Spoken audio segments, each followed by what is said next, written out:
اور اس سے اگلی بات یہ ہے کہ حجر کے قتل کی وجہ سے اللہ اور آسمان والے غصے ہوئے.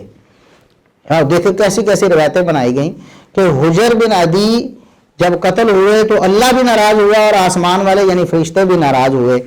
اس حوالے سے ایک روایت البدایہ والنہایہ میں ہے، یعقوب بن سفیان امام ہیں، وہ بیان کرتے ہیں حدثنی حرملۃ قال اخبرنا ابن وهب قال اخبرنا ابن لہیہ عن ابی الاسود قال دخل معاویہ علی عائشہ.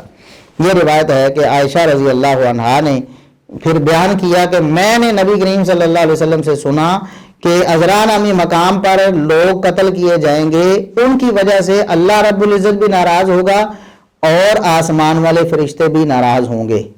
دیکھو کیسی روایت لیکن یہ روایت بھی ضعیف ہے.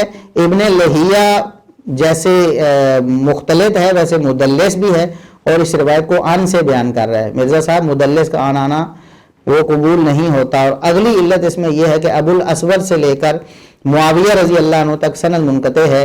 ابو الاسود سیدنا معاویہ رضی اللہ عنہ کے دور کا بندہ نہیں ہے، لہٰذا حجر کی وجہ سے، اس کے قتل کی وجہ سے اللہ اور آسمان والوں کے ناراض ہونے کی بھی کوئی حقیقت اور کوئی حیثیت نہیں. یہ بھی ایسی ہی روایت ہے جو ثابت نہیں ہے.